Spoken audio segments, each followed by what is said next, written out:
Alors un algorithme, qu'est-ce que c'est? C'est une suite d'opérations ordonnées et finies pour arriver à un certain résultat. Si on voulait faire une analogie, on pourrait prendre l'exemple de la recette de cuisine.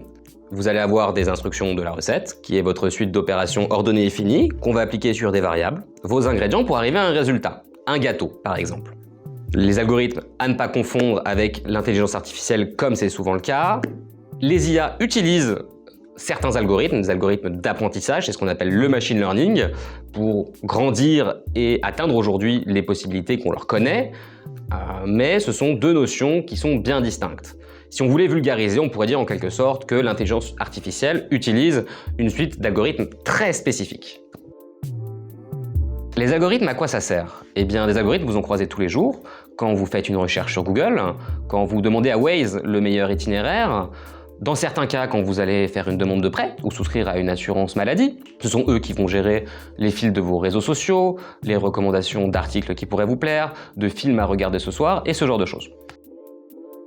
Est-ce que c'est dangereux? Eh bien, oui et non. On l'a dit, les algorithmes sont des suites d'opérations mathématiques. Et les mathématiques, c'est assez neutre, ça va surtout dépendre donc de ce qu'on va en faire. Ce sont les algorithmes, par exemple, qui vont vous pousser tel article plutôt qu'un autre dans un moteur de recherche, ce qui peut poser des questions en matière de présentation de l'information, d'objectivité, voire de censure dans certains cas. Ce sont également ces algorithmes qui vont gérer vos fils d'actualité sur les réseaux sociaux en vous poussant des contenus avec lesquels la plupart du temps vous êtes déjà d'accord, qui correspondent à vos valeurs. C'est ce qu'on appelle la polarisation et ce qui empêche le développement de l'esprit critique. Quand on sait l'importance qu'ont aujourd'hui les réseaux sociaux dans le débat public, ça reste éthiquement très discutable. À titre d'exemple, on pourrait citer l'affaire Cambridge Analytica.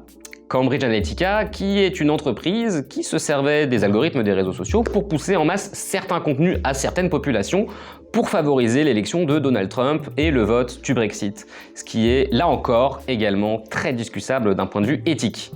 Dans un autre registre, et pour prendre un exemple plus récent, on pourrait parler de l'algorithme de suspicion de fraude de la CAF, qui servait à déclencher des contrôles de façon automatique, passé un certain seuil, en fonction du profil des utilisateurs. Cette utilisation algorithmique est là encore très discutable et pose des questions en matière de conformité RGPD. Comment contrer les effets négatifs des algorithmes? Eh bien, tout d'abord en sachant qu'ils existent et en questionnant l'objectivité des contenus qu'ils vous poussent. Ensuite, en connaissant vos droits.